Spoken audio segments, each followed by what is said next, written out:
সন্তানদের মঙ্গল কামনায় বাঙালি মায়েরা পালন করে এই নীল ষষ্ঠীর ব্রত।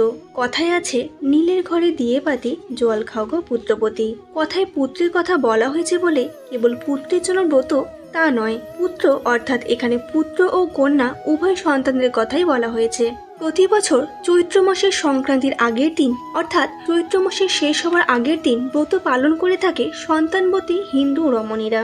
বাঙালি পঞ্জিকা অনুসারে এই বছর 2024-এ এই ব্রত পালিত হবে বাংলার 19শে চৈত্র 1430 এবং ইংরেজি 12ই এপ্রিল 2024 শুক্রবার পালিত হবে নীলষষ্ঠী এবং শুভ মুহূর্ত শুরু হবে 11ই এপ্রিল 2024 এবং বাংলার 28শে চৈত্র 1430 বৃহস্পতিবার সন্ধ্যা 6:21 আর শেষ হবে 12ই এপ্রিল সন্ধ্যা 5:30। বাতিদানের শুভ মুহূর্ত হল 12ই এপ্রিল বিকাল 4:11 থেকে 5:53 মধ্যে। নীল পুজো বা নীলষষ্ঠী হল সনাতন ধর্ম অবলম্বীদের এক লোক উৎসব, যা মূলত নীল ও নীলাবতী অর্থাৎ শিব দুর্গার বিবাহ উৎসব। বাঙালি গৃহিণীরা নিজের সন্তানদের মঙ্গল কামনায় নিরোগ সুস্থ জীবন কামনা করে নীলষষ্ঠী ব্রত পালন করেন। সাধারণত চৈত্র সংক্রান্তির চড়ক উৎসবের আগের দিন নীল পুজো অনুষ্ঠিত হয়ে থাকে। নীল সন্ন্যাসীরা ও শিব দুর্গার সঙ্গেরা পুজোর সময় নীলকে সুসজ্জিত করে গীতাবাদ্য সহযোগে বাড়ি বাড়ি ঘোরান এবং ভিক্ষা সংগ্রহ করেন। নীলের গানকে বলা হয় অষ্টক গান।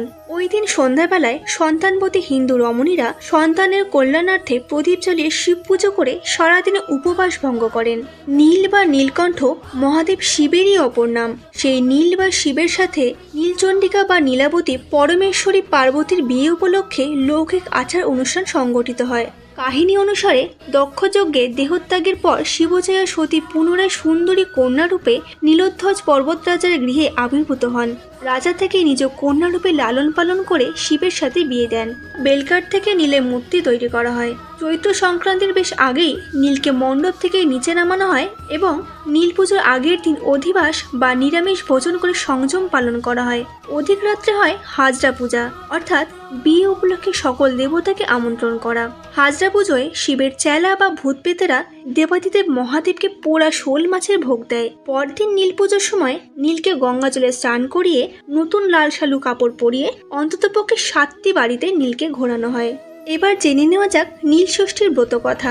দীর্ঘদিন আগে এক দেশে এক বামুন ও তার বউ বাস করত। ঠাকুর দেবতার ওপর তাদের অগাধ ভক্তি ছিল। তারা প্রতিটা বারব্রত সবই পালন করত, সকল দেবতাকে মানত, কিন্তু তাদের ভাগ্য এতটাই খারাপ ছিল যে তাদের কোনো ছেলে মেয়েই বাঁচত না। ছেলে বা মেয়ে জন্মাবার কিছুকালের মধ্যেই সবাই মারা যেত। এই নিয়ে তাদের মনে দুঃখ ছিল। তাদের প্রত্যেকটা ছেলে মেয়ে মারা যাওয়ায় ঠাকুর দেবতার উপর ভক্তি তাদের ছিল না বললেই চলে। ঠাকুর দেবতার উপর আস্থা হারিয়ে ফেলেছিল তারা দুজনেই। তাদের সব ছেলে মেয়ে মারা যাওয়ার পর তারা দুই স্বামী স্ত্রী মিলে কাশিতে চলে যাচ্ছিল। সেই সময় মণিকর্ণিকা ঘাটে স্নান করার পর একদিন বামনী বসে বসে তাদের অদৃষ্টের কথা ভাবছে। এমন সময় মা ষষ্ঠী একটি বুড়ির বেশ ধারণ করে তার কাছে গিয়ে জানতে চাইলেন যে সে কি ভাবছে। উত্তরে সেই বামনী নিজের ভাগ্যের কথা সব বলল। সে বলল যে সে আর তার স্বামী সকল ঠাকুর দেবতার পুজো করত, সব বারব্রত পালন করত, তবুও তাদের কোনো ছেলে বাঁচেনি। তাই তাদের মন ভেঙে গেছে। তারা ঠাকুর দেবতার উপর আর আস্থা রাখে না। এই কথা শুনে মা ষষ্ঠী তাকে বলল যে বারব্রত পালন কখনো বিফলে যায় না, ঠাকুর দেবতাও কখনো মিথ্যে হয় না। তারপর বললেন যে বামনী যদি কখনো নীল ষষ্ঠীর ব্রত না করে থাকে তবে সে যেন এই ব্রত অবশ্যই পালন করে, কারণ ছেলে মেয়ে অর্থাৎ সন্তানাদির দেবী হলেন মা ষষ্ঠী, আর এই নীল ষষ্ঠী ব্রত পালন করলে তার কোনো ছেলে আর মরবে না। এই কথা শুনে সেই বামনী তার কাছে এই ব্রতের নিয়ম জানতে চাইলে তিনি বললেন সারাটা চৈত্র মাস ধরে শিবের পুজো করতে হয়। চৈত্র মাসের সংক্রান্তির আগের দিন উপোস থাকতে হয় এবং শিবের মন্দিরে ঘিয়ের প্রদীপ জ্বালাতে হয়। এরপর মা ষষ্ঠীকে প্রণাম করে জল খেতে হয়। এই কথাগুলি বলার পর মা ষষ্ঠী সেই স্থান থেকে অদৃশ্য হয়ে গেলেন। এই কথাগুলি শোনার পর সমস্ত নিয়ম মেনে বামনী নীল ষষ্ঠী ব্রত পালন করতে লাগলো। দেখতে দেখতে তার আবার ছেলে মেয়ে হলো, সবাই বড় হলো, কেউ আর মারা গেল না। তারপর বামনের খ্যাতি হলো, তাদের সংসার ধন ঐশ্বর্যে ভরে গেল। তারা সুখেই ছেলে মেয়ে নিয়ে দিন যাপন করতে লাগলো। এইভাবেই ক্রমশ দেশে বিদেশে ছড়িয়ে পড়লো এই নীল ষষ্ঠীর ব্রতর মাহাত্ম্য কথা। পুত্রবতীরা এই ব্রত নিষ্ঠার সাথে ভক্তি ভরে পালন করলে তাদের ছেলে মেয়ে কখনোই অকালে মরে না, তাদের পুত্র কন্যার শোক ভোগ করতে হয় না এবং তারা ধন ঐশ্বর্য স্বামী পুত্র কন্যা নিয়ে পরম সুখে দিন যাপন করতে পারে।